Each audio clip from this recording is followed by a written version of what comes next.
Good afternoon. Welcome to CHEC 2018. My name is Waldo Berry, and I'm the chair of CHEC 2018 for the ITSA committee this year. At this conference, we have over 300 attendees and 30 sponsors who are here to participate in CHEC 2018. CHEC is about networking. It's about learning more from each other and about learning more about best practices and from others and our sponsors across the region. I challenge all of you to meet someone from another institution to share and to learn while you're here at the conference. We have two individuals today that are speaking with us, the first of which is Dean Vargas, who is the Chief Operations Officer for K-State Olathe. Dean?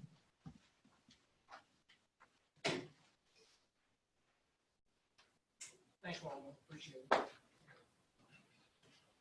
Well, hi, everyone. On behalf of all of the faculty and staff who work in the building, I want to extend our warm welcome to you. We hope that the next 2 days lives up to your highest expectations in terms of, as Waldo mentioned, your professional development and your networking opportunity with your peers. We think it's going to be a great 2 days for you, and we know you're going to enjoy the main event this evening. Very nice social event. Well, just a few words about the campus. So this is the university's Kansas City Metropolitan Campus. We've been here for about 7 years. We're on 38 acres. Our focus is academic programming, research, and engagement. And when I say academic programming, we're primarily an adult campus serving working adults, furthering their careers. We have 12 programs that are master's and PhD levels, so it's primarily a graduate campus. And we have a host of professional development programming that are ongoing at any given time. On the research side, we've got a nationally recognized Sensory and Consumer Research Center that does exactly that. It works with corporate America in providing consumer research for various products that are being introduced into the market. And then we have a fairly extensive kitchen complex that does a lot of support work in relation to animal health and food safety. The campus, we try and operate it in an environmentally conscious, sustainable manner. LEED certified building, and as you look around the grounds, there are a lot of things here that are just natural and native. We keep it that way. And on that line, this is a no smoking campus, so I'd remind you of that. Again, we wish you all the very best. If there's anything that any of us can do to support you while you're here the next 2 days, please don't hesitate to ask. Welcome. Waldo, if you'd introduce our main speaker. Sir? Thank you.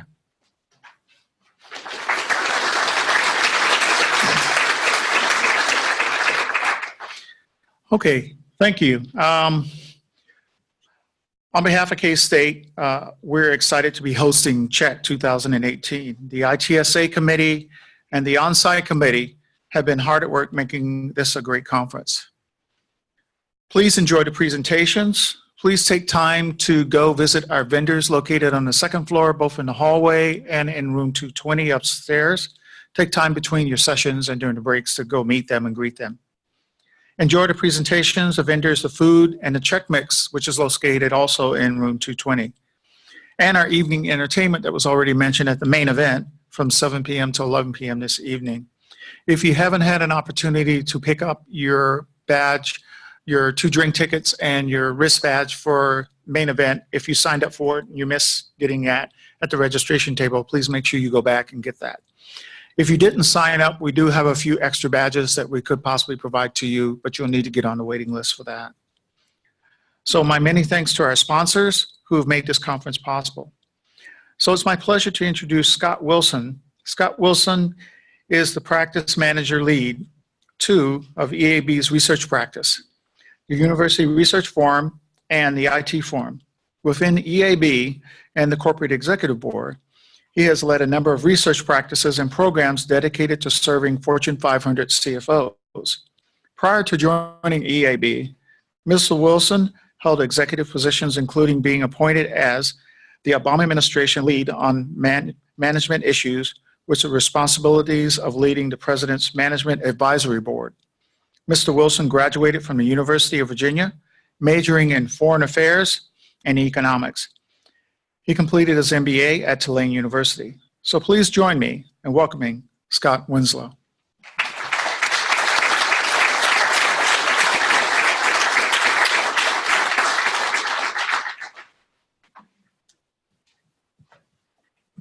Thank you very much. Hopefully my microphone is working and you all can hear me. Yes? Excellent. I've been told that I'm somewhat soft-spoken, so I'm going to make sure that I'm mic'd up today so everyone can hear me as we're talking across the rest of this afternoon. Thank you again for inviting me and for having me. My name is Scott Winslow. I am the practice manager for the IT Forum, which is part of the Education Advisory Board, or EAB. Some of you may be familiar with EAB, some of you may not. EAB is essentially a firm with a great deal of expertise across higher education. We work with and develop best practices in both management and strategy for a variety of different schools that we work with across North America. We have about 1,200 different schools that are clients of ours. In addition to the best practice research that we do, we have a number of different technology products that we've developed and rolled out, and some of your campuses I know are clients of ours, listed up here on this slide. Within our sort of research forums, and 2 seconds just to kind of give you a little bit of context as to why I'm speaking with you all today.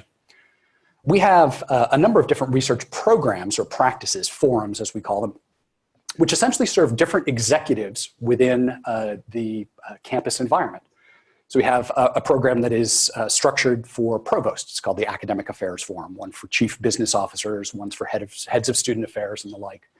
I run our program for CIOs and their IT teams at colleges and universities across North America. We've got about 200 or so schools that are members of the IT Forum. We do work on their behalf, at their direction. It's a membership advisory service that finds best practices that are really meant to address the largest strategic and operational challenges that colleges and universities face. So that is why I am here speaking with you all, why I've been invited to talk to you about some of the things that are going on in higher education as an industry. Higher education is obviously facing some pressures, some challenges, some structural changes.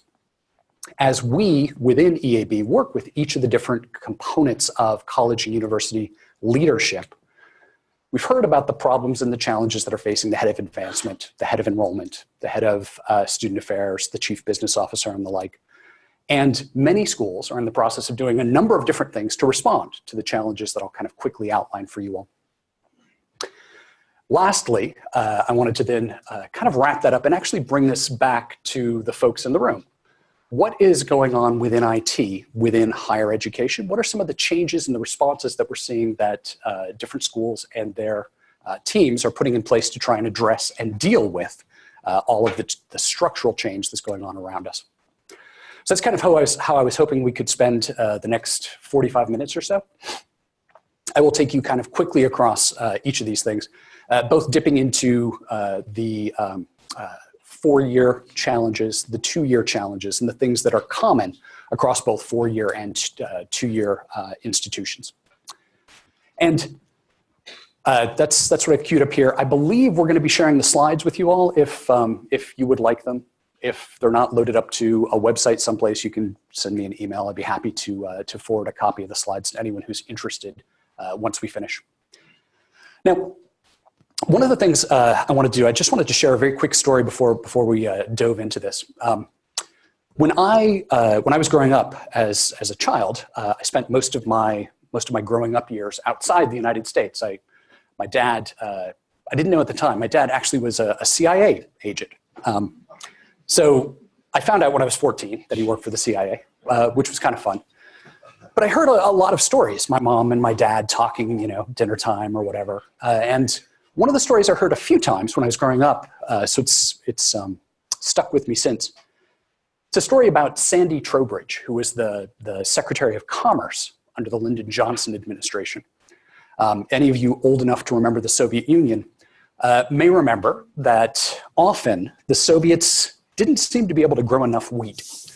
And every year, they would have an annual process of trying to buy wheat from the United States. So there was a big delegation that would structure the deal and put that together.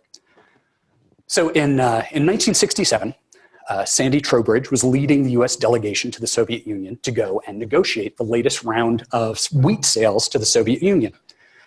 And like all delegations to Moscow, they stayed at the In Tourist Hotel, which is right next door to the Kremlin.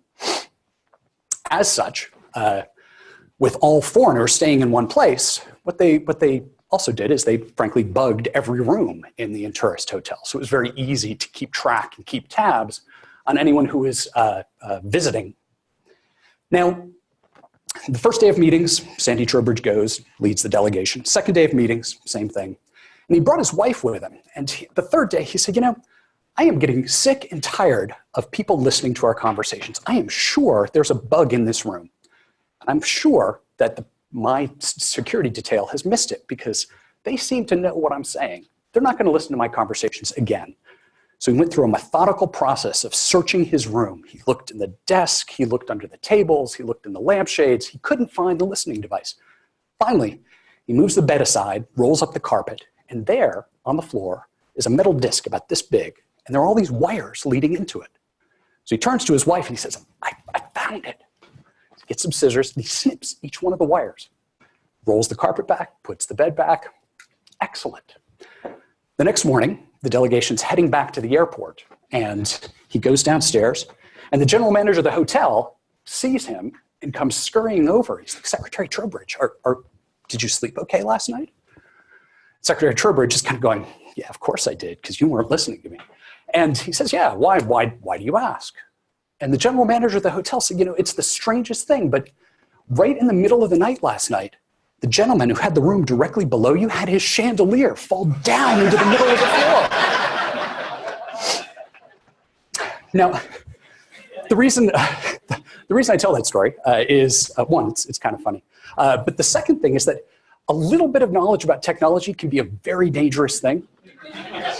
And having worked with a lot of CIOs and a lot of IT teams and a lot of people who are not CIOs or IT executives on campuses, you begin to realize that a little bit of knowledge is especially dangerous in the hands of people who are trying to tell IT what to do. This is what we need. This is what we need. There's a responsibility on the part of CIOs and IT leaders to be the smart person in the room about technology, to say, this is possible, this is not possible. These things can be done in a better way. It's IT's responsibility to begin to lead on IT strategy. With that, let me go ahead and get you into the material that we've got here. So a couple of things, and I will move rather quickly, but most of this should be relatively self-explanatory. So when we look across higher education, there is a survey that's done every year. Many of you may see it. Inside Higher Ed asks a variety of different executives on campuses about their opinions about various things. This is the President's Survey. Sorry, this is the President's Survey from 2016. So college and university presidents across the country were asked a variety of different questions, one of which was, do you agree or disagree that the business model you have will be sustainable over the next 10 years? Now, what we've graphed up here are those that strongly or agree with the statement. No surprise, as you look across the Carnegie spectrum here, those schools at the top of the list, that is elite private institutions, that is schools with big endowments, their presidents feel, you know what, we're in pretty good shape. 91% of presidents feel like the business model they've got is going to carry them at least another decade.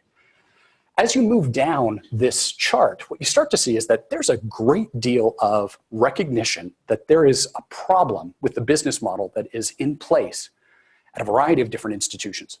Public four-year institutions, community colleges, on down the list. No surprise, for-profit institutions are also feeling a great deal of strain.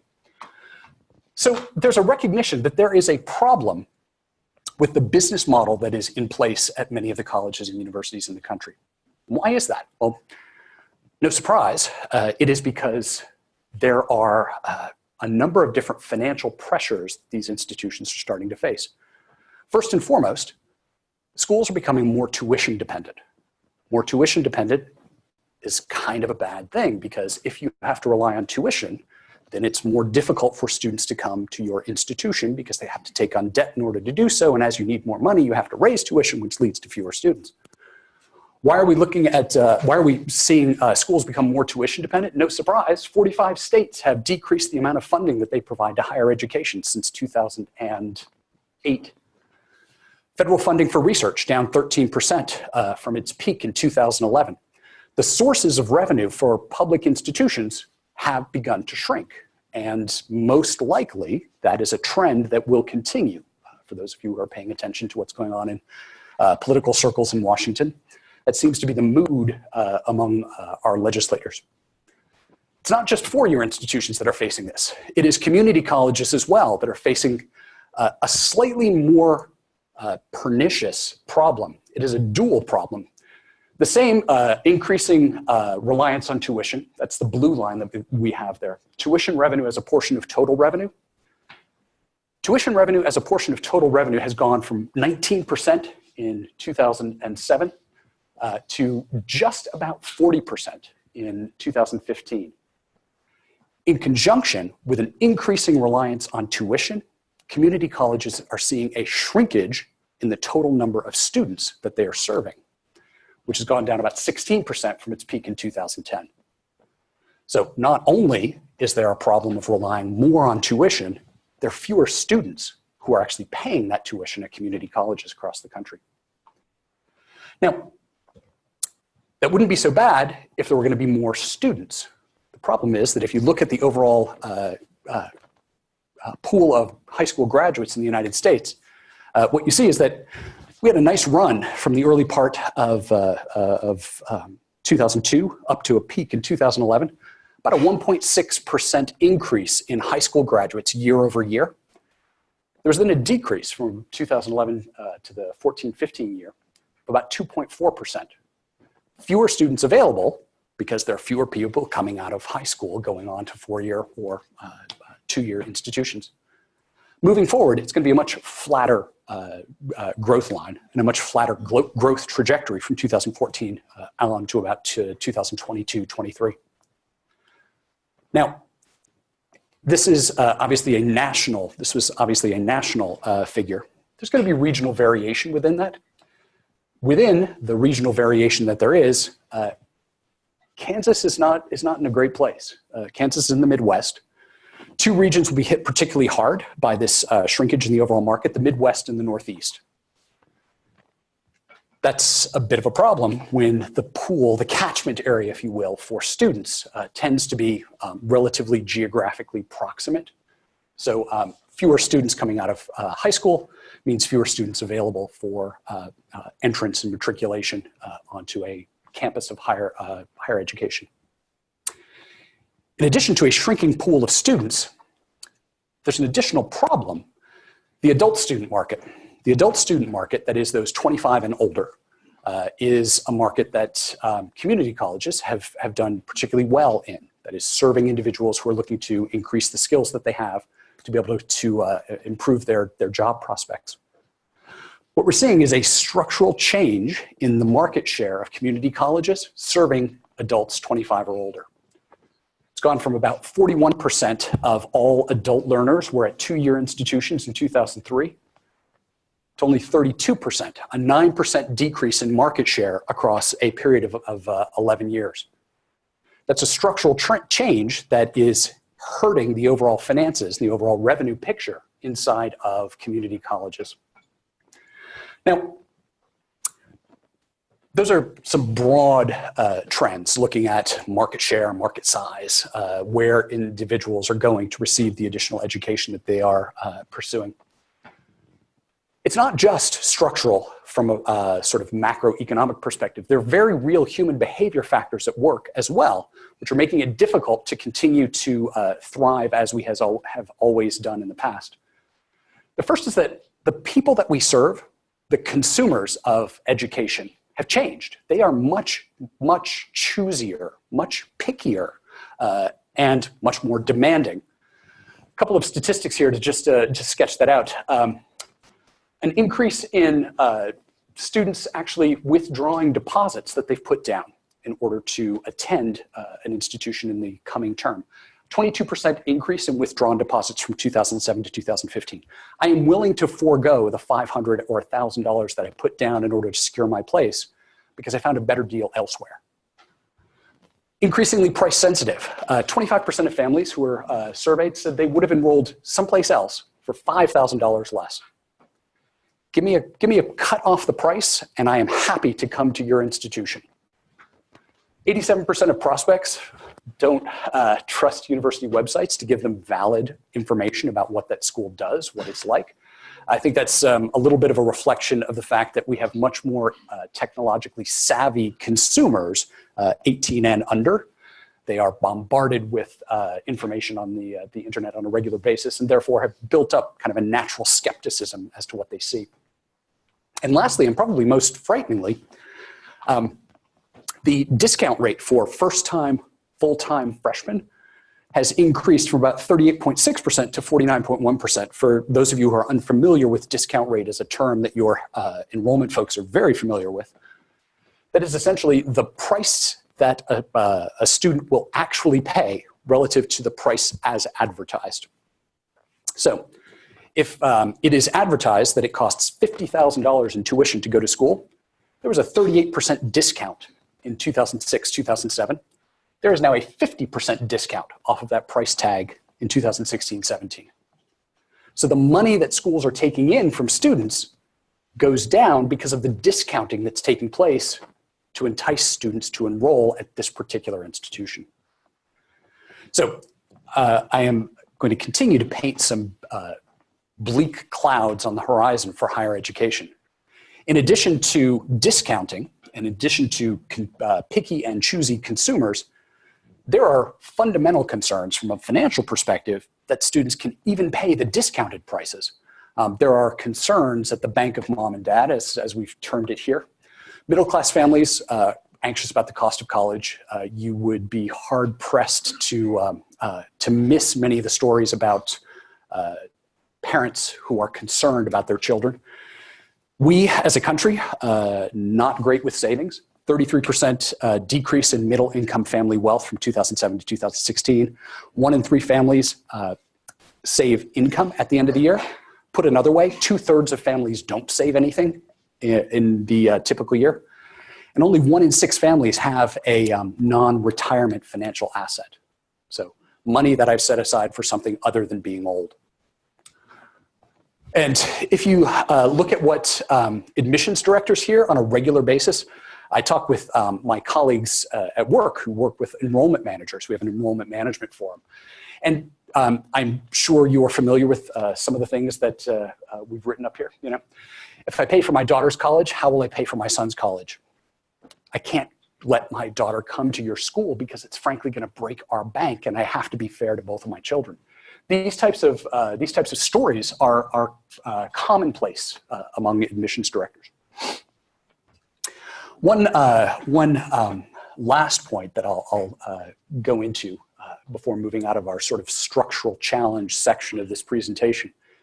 This really has to do with the blurring distinction between different types of institutions. An example from outside of Kansas, so everyone here doesn't need to feel either bad or good about what's said up here. So Ohio State University, many of you may have heard of it. It's a big school.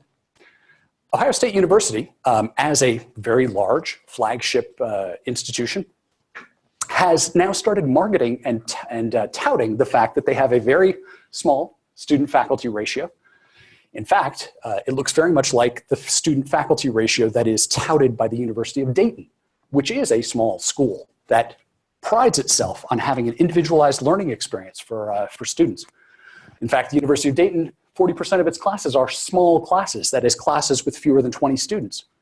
Guess what? Ohio State's trying to take the University of Dayton students by essentially painting the picture of life on the Ohio State University campus as very similar to the experience that you would get at the University of Dayton. Institutions of higher education are now acting like for-profit businesses. They are adopting many of the business techniques that for-profit companies have used. Let's blur the lines between our product and our competitor's product, and we can steal some of their customers. What you're seeing is exactly the same thing here. And frankly, if you look at the differentiation strategies for most institutions, read through the annual reports or the strategic plans, the things that you read, if you put your hand over the name of the institution, frankly, all sound the same. You know, what makes us different? Well, it's our campus. It's a real college campus as opposed to a fake college campus. We have an active student body. You know, they don't sit around all day. We have football, we have a library, we have a recreation center, residence hall community. It could be any place. The problem is that by and large, many schools are similar to other institutions, and trying to be clear about what the differences are loses some of its validity when it comes from multiple places and it's repeated over and over. So this is kind of a 4-year example. There's a really interesting community college example, again, going a little bit out of state from Kansas. So this is from Arizona. So Mesa, Arizona. Frankly, I don't know Mesa, Arizona. I've never been there. However, there is Mesa Community College sitting right in the middle and competing with institutions all around it who are all looking for the same students. You can see here a variety of different for-profit colleges. No surprise, for-profit colleges are everywhere. They will take any students they can get. There are a couple of other local campuses in Mesa. In addition, you've got 4-year nonprofits in state. That is, you've got Arizona State and Northern Arizona University. And the thing about this is these are campuses in Mesa. This isn't just institutions offering distance learning. We would have needed like 27 slides with a 2-point type in order to show you that. What you've got are lots and lots of schools all competing for the same students because they are desperate for revenue. As we saw back at the beginning, revenue here is tuition. The only way you're going to get more tuition is to get more students. So we're seeing a competitive frenzy to try and find more students and bring in more tuition dollars. Okay, so that's all the bad news. Let me try and give you a little bit of a picture of what we're starting to see some schools do in order to respond, or at least begin to address some of the challenges that we've laid out here. Frankly, what it all comes back to is the need to generate more revenue. If we're not going to get money from our state, and if we're not going to be able to raise price, that is raise tuition, we saw discounting continues to go up. So no matter what you say it costs, you're going to try and discount it on the back end to make sure you fill the seats. How are higher education leaders responding to the revenue imperative, the imperative to develop and generate more dollars? Well, we, again, looked back at the Inside Higher Ed survey of chief business officers and chief academic officers to get a little bit of a sense of that. And we also talked with our own members and heads of different functions on campus to try and get a sense of their plans. What are they working on? What are they concerned about? If you ask provosts, they say, you know, financial concerns, that's the biggest issue when we're looking at launching new online programs. The reason we're going to launch online programs, if we are honest about it, is to try and get more money. If you look at chief business officers, what are their concerns? Well, growth's important. And when we look at growth and when chief business officers look at the institution, where are they going to find ways to grow the top line? Increase enrollment. 80, 90% of them are saying the thing we want to do is to get more students on our campus. The other thing we're going to do is we're going to launch more programs. And if you look at what provosts are saying, the reason we're launching those programs is, frankly, it's about the money. Look at your online education administrators. 95% of them are going to launch new programs. Again, a lot of competitive frenzy in the same place. Colleges and universities, 4-year college and universities, they're in the business of teaching and learning. Community colleges, the business of teaching and learning. In order to get more revenue, we need to teach and learn. We need to teach more students. More students need to learn from us. Now, one of the things that we at EAB often do, much as I am here today talking with you all, my colleagues get invited to come to dean's council meetings and talk about what we see and what's going on and what advice we might have to provide. We've been doing that for a while. When we did it in 2011, we heard something very much like what you see on the left-hand side. There is lots of opportunity out there. Online programs, you know what? Launch a master's in cybersecurity. You'll be full before the end of the day. You know, it's not hard. It's a side of desk activity for a dean. Yeah, maybe there'll be some money put to it. I'm sure it'll be fine. We'll get students.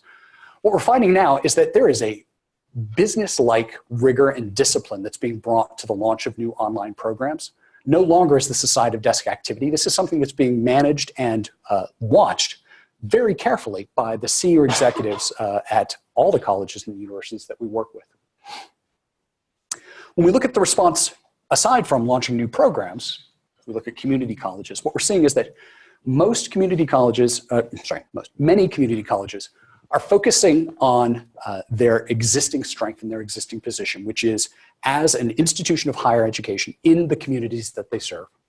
They are setting themselves up and positioning themselves as the connective tissue or the connective piece between the K through 12 activities that are going on in their geographic area, the employers and the workforce in that area, the other institutions of higher education, the four-year institutions that they have partnerships with, and any other community organizations and policymakers. And the opportunity is really trying to capitalize on dual enrollment, so rolling out programs that will incorporate students from the K-12 environment into a community college environment, putting together joint programs with four-year institutions, partnering with private businesses, establishing collaborative pathways between institutions, and really focusing a little bit more on a career or outcome-focused appeal for potential students. And let me actually make this a little bit more tangible by going deep on a couple of the interesting ways that we're seeing community colleges start to partner with other institutions, some of the collaborative pathways and ways that we're seeing this develop. So on the far left, we've got kind of a traditional combined or stacked degree. This is Arlington County Schools in Arlington, Texas, that have partnered with Tarrant County College, Tarrant County Community College. So students spend a year in a joint program with their high school and community college. They spend a year at the community college at Tarrant, and then move on to UT Arlington to finish their bachelor's degree in their final 2 years. The thing which is kind of interesting about this is that the Arlington County Chamber of Commerce has put forward funds in order to provide to any student that wants a full 112 degree for $10,000, which is a pretty good deal. So you will end up with a bachelor's degree from the University of Texas, Arlington for $10,000 by working through that program at Tarrant County College. Interesting and slightly different approach taken at Kirkwood Regional Center, which is at the University of Iowa's Research Park. This is a program where there is coursework with multiple school districts around Iowa City that focus on STEM fields. That is the one here in that field. And then a 3-year run of coursework that leads to a degree from Kirkwood Community College. Looking over to Damon College, which is in Amherst, New York, this is kind of an interesting approach. They have a bit of a reverse transfer program going on. You start off with a year at a year of general education at Damon, and then 2 years of work that goes on at a Bachelor of Science degree with a 4-year college, and then 1 year of a practical nurse training. So 1 year, 2 years at the community college, and a final year of hybrid work in order to complete the degree. And then lastly, on the right-hand side, what we've got is a program from Central New Mexico Community College. It is high school to MBA in 5 years. So 2 years at a community college, 1 year finish at University of New Mexico, and then 2 years to complete an MBA at the University of New Mexico. So within a 5-year span, you can move all the way through to an MBA. What we're seeing is that community colleges are focusing on their position and the collaborative arrangements that they've developed with other institutions to try to bring students onto their campus to make sure that they can educate and continue to move them forward on their career paths. Interesting, and only kind of the tip of the innovation iceberg. Let me give you just a couple of very quick examples, and I won't belabor the points on these. But one of the things which is striking is as I've looked at what schools are starting to do to develop more revenue and to monetize the teaching and learning that they provide out to students, what I'm seeing is that many of the things that are happening are very familiar from kind of a Wall Street perspective. I spent a number of years working with banks on the commercial banking side. So I have watched as both the number of banks in this country has gone from 15,000 down to 5,000. So a great shrinkage and aggregation of institutions, and a whole bunch of innovation and ferment that's gone on in Wall Street. First of these kind of review of activity. One of the things you see Wall Street firms recommend is spin-offs. So you've got a business, can make some money. Why don't you spin that off into a separate company, capitalize, and take the capital gains from it? There are a couple of companies very close to our headquarters in Washington, D.C., just up the road at University of Maryland University College. One of those companies is called Helio Campus. One of those companies is called Accelered. Both of those are within a company called UMUC Ventures. It is a separate company that has been spun off from the University of Maryland University College's IT department that is now selling software and products out to other higher education institutions. Interesting. Second, University of California, now taking funds from the University of California system, using them as venture capital funds to invest in research that's coming out of the research labs across the University of California system. The money's being used to commercialize that technology. Any gains are going back into the fund and being used to support all of the University of California schools. And on the right-hand side, Tufts University. They're essentially setting up a financing arm, which is now providing microloans across the globe, with half of the profits from that microfinance fund going back to fund Tufts University, and the other half of the profits going to increase the overall fund. If you didn't know it was higher education, and I said the things that we're seeing are spin-offs, joint ventures, or spin-offs, venture capital, and development finance, it could be any industry, right? The things that we're seeing are very sophisticated ways to try and monetize the assets that are already in place. One of the other things you're starting to see in higher education, which is a bit of a new one, is mergers and acquisitions. Many of you may have followed Purdue University buying Kaplan, which took place last year. The details of the transaction are here. The important takeaways: one, Purdue bought Kaplan for $1. That's because Kaplan was about to go out of business. So no surprise, you can get a fire sale on something that's almost bankrupt. But what did Purdue get for it? The benefits to Purdue actually are pretty attractive. Some very sophisticated infrastructure to offer online courses and programs, as well as Kaplan's accumulated experience in online program management. What did Kaplan get out of this? Well, one, they didn't go bankrupt, so that was good. It allowed them to exit from the for-profit space, and it's given them access to Purdue's academic reputation. So it is now possible to offer Kaplan degrees, if you will, but through the Purdue brand out into the marketplace. It'll be interesting to see how this develops across the next 12 to 24 months. So another Wall Street trick, mergers and acquisitions. It's a good way to take capital off the table. And then lastly, joint ventures. So University of Arizona has been very aggressive about trying to develop joint ventures with international institutions to offer degrees as distance learning programs and to serve as a feeder network for students back into the United States. So some of the things that we're starting to see in response to the challenges that I outlined at the top of the presentation here really are a variety of different innovative approaches to develop partnerships and collaboration with other institutions for community colleges, and a whole host of kind of Wall Street-like monetization strategies that we're seeing at four-year institutions. So what does all this mean for IT? Well, part of the reason that I was asked to come and talk to you all is because I know a little bit about IT. We work with, as I said, CIOs and IT directors across higher education in North America. What we're seeing when we look at an institutional level is that many of the primary challenges that executives on campus talk about are challenges that have a very distinct IT flavor to them.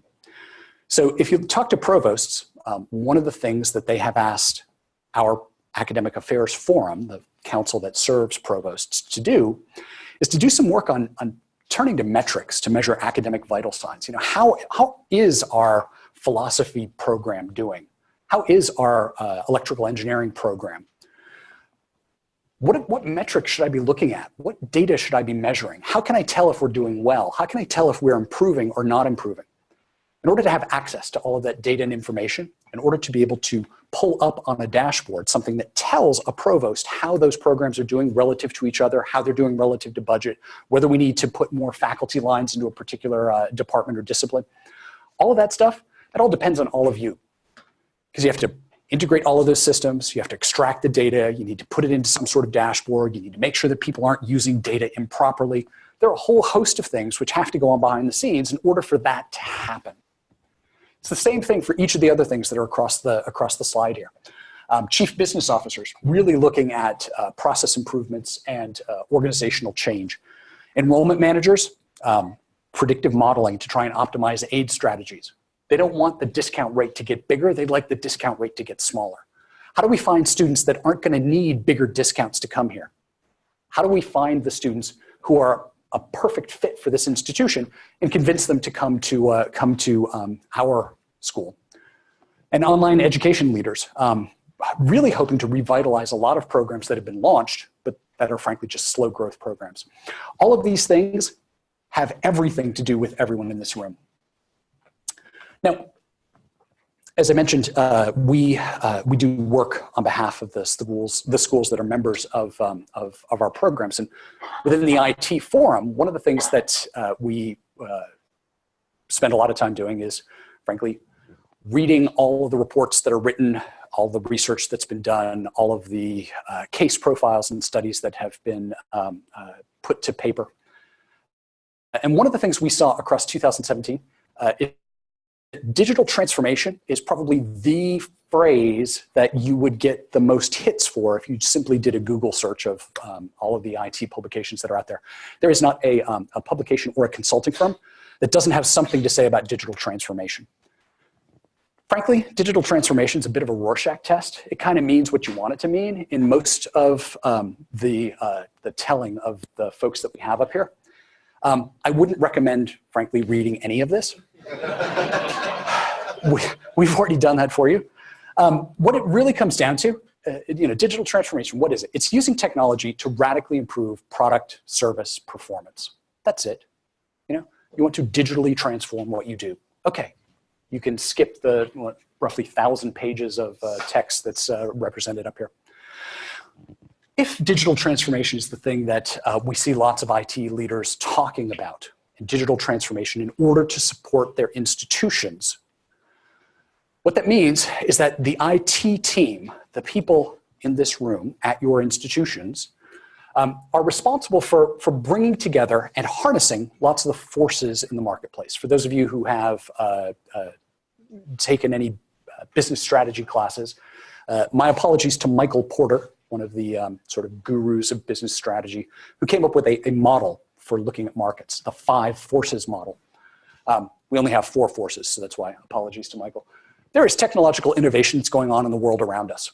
So whether you are on a college campus, whether you are in a for-profit business, whether you're in a government agency, stuff's gonna happen, right? The Internet of Things affects all of those. Blockchain is out there. People will talk about it endlessly, even though we don't have applications for it. Augmented reality, virtual reality, those are real things. Thankfully, Pokemon Go has gone by, but it's still out there. Artificial intelligence, quantum and cognitive computing, all of these technological innovations are gonna take place in the broader economy, and they are going to impact what's going on campus. Because frankly, everyone on campus also has a life off of campus. And so what they experience in their lives as consumers, they bring those expectations back. That's the job of IT, to harness and bring all of that together. User demand. So what is it that users of IT on campus want? Well, they want more, frankly. More of everything. I want it to be faster. I want it to be easier. I want it to be more intuitive. I want it to be fully operable across all the different platforms that I want to go to. And I don't want to have any of those security password things in the way to slow me down. There is a growing appetite for analytics. Users are looking for more stuff. And again, it comes back to IT to be able to provide that. The economic environment, there is within IT increasing reliance on vendors. SaaS providers and cloud providers will offer point solutions that, frankly, come back to you all to integrate. You know what? Hey, there's this new product out there that will help our students, with virtual reality. I'm sure you can get that turned on. The vendor said it's easy to do. And then IT inputs, you know, the way that technology products are actually created and delivered continue to be, kind of move with sort of Moore's law-like advances. So in the same way that Moore's law, right, what is it, processing power doubles every 18 months at half the cost or whatever it is, you're seeing the same thing take place with storage costs, with other base technology costs. The price performance curve continues to move out on all of those, and it's expected that IT can harness all of those price performance improvements and deliver them back on campus. So IT, all of you, frankly, have to deal with all of this.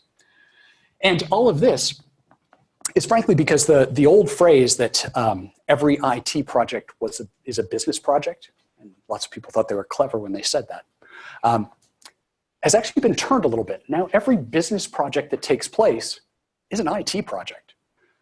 Anything that needs to happen on campus, whether it is renovating a building, whether it is launching a new program, all of those things are IT projects. They are things that require that IT be at or above a certain standard of performance in order for the project to be successful.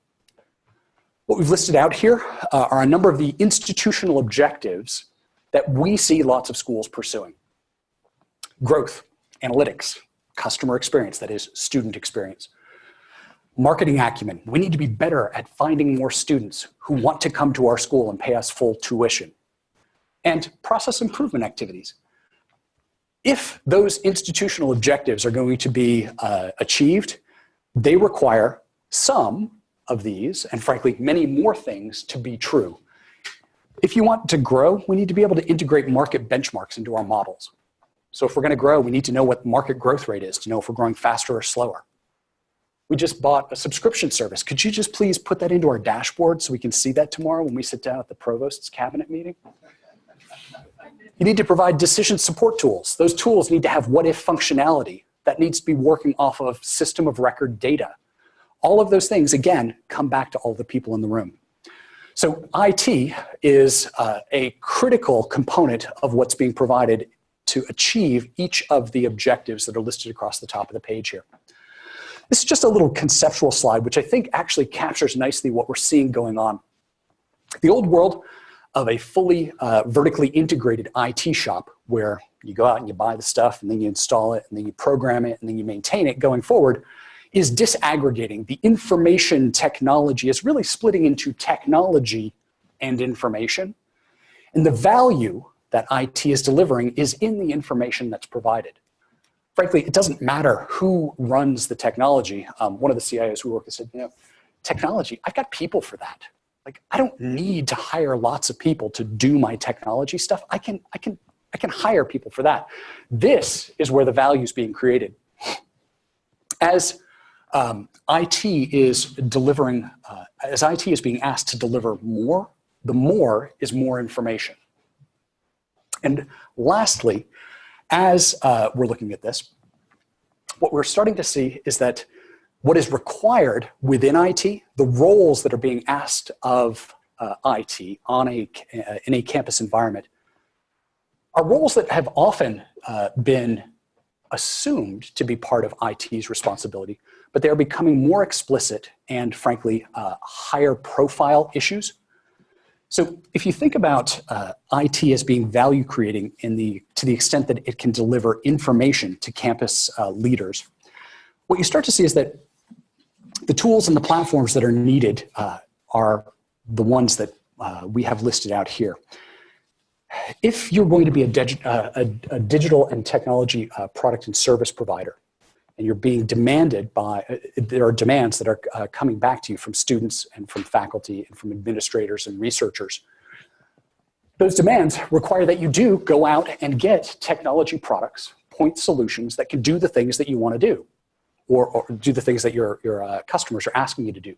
It is your responsibility to find the vendor, to integrate the product, and to deliver the service back out to those that are asking for it. Process architecture is another area where we're starting to see CIOs being asked to play a slightly more proactive role. With redoubled attention being paid to costs and to efficiency and to the rising demands for a frictionless customer experience, Process architects are responsible for mapping and re-engineering business processes as new tools are being implemented on campus. Serving as a data governor, that is making sure that data of record can be accessed when needed, and everyone agrees what that data of record says. That role primarily is being picked up and carried forward by IT, not typically by institutional research. Security guarantor, that is basically the foundation of Maslow's hierarchy of needs within IT. You have to be able to secure the environment in which people work. If someone is able to hold all of your data ransom, no one does anything. No one can do anything. Students can't go to class, faculty can't log in, administrators can't administer. None of those things will happen because all of the systems are locked down because you didn't do the job of guaranteeing the security of the campus. And last and finally, integration. So IT is being asked to be an integration strategist, coming up with better ways to create interoperability between all the systems and applications on campus in order to do all of the other things we just talked about. This is what we're seeing in higher education. We are seeing a changed environment, and frankly, it's being recognized from the top on down. If you remember that first slide I put up here, presidents, by and large, are concerned about the sustainability of the business models of their institution.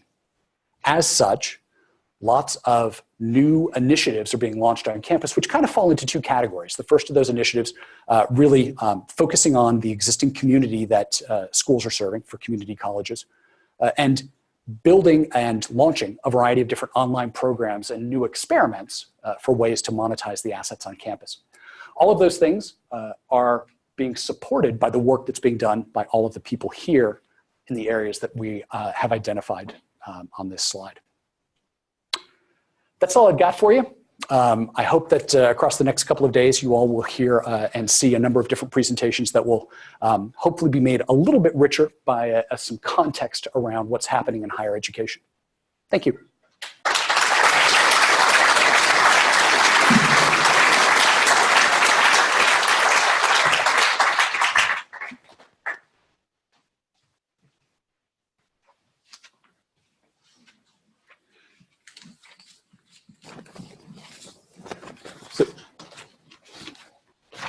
Scott, on behalf of Check 2018, I want to thank you for being our keynote speaker for the opening of our conference. Thank you very much.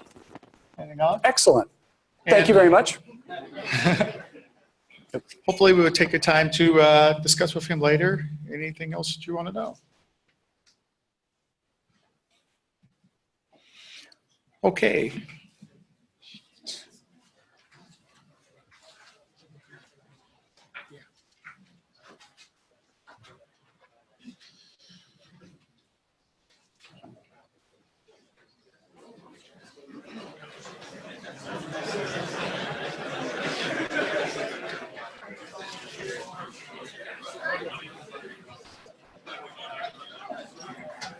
Yeah, before you take off. Okay. Thank you. Okay, before you take off, I just wanted to cover just a few things real quick, just to introduce you and make sure you're aware of some things here at the conference. First of all, make sure you visit our sponsors located on the second floor, like I mentioned before.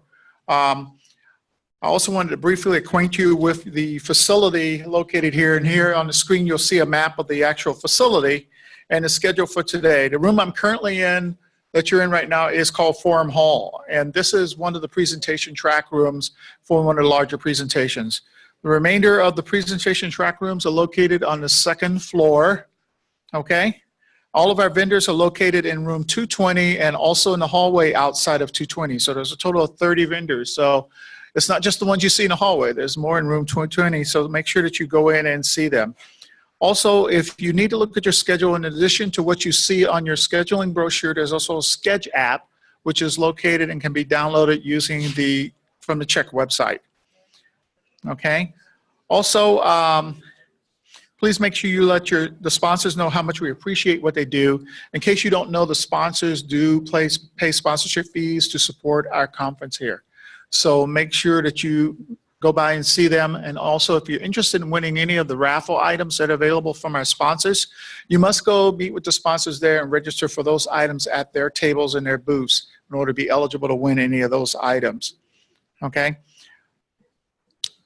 For this afternoon, after we finish the rest of our presentations, we will have a meal provided, which is catered by Jack Stats Barbecue, okay, and it's hosted by ISG Technologies, okay.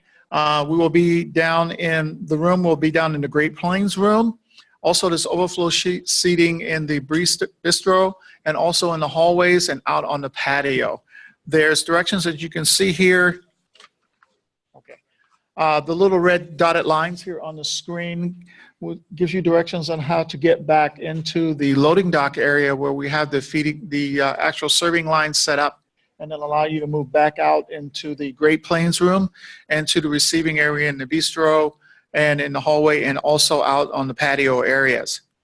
Okay, and so that meal will start this afternoon after we finish the presentations. Also, lastly, there is also the main event from 7 p.m. to 11 p.m. And as I mentioned before, if you did not get your bracelet and you signed up for that, make sure you get that from the registration table. If you are interested in going, we do have a few extra main events bracelets available, but you need to sign up for those, and we'll distribute those at the end of the day. Tomorrow morning, we'll have a light continental breakfast, which starts before our presentations at 8:15. Then we'll continue on, and at 11:15, there'll be a CIO panel here in Forum Hall. Following the CIO panel, there'll be box lunches, and that's when we'll actually give out the raffle items and the drawing items from the Check Committee 2018. Okay? If you do have any questions or need any directions or anything to like the main event, that's also in your brochure. The main event is located at 11950 North Kansas City Road. The after conference optional areas that you can go visit is with the KSU Research and Extension Center at 32230 West 135th Street, and that will be ongoing from 1 o'clock till 2:30 today. So on behalf of Kansas State University and my CIO, Gary Pratt, we'd like to thank you and welcome you to Check 2018. Please enjoy yourself. If you have any questions, please make sure you speak either with me or anyone you see that has a staff thing on their badge. Thank you and have a great conference.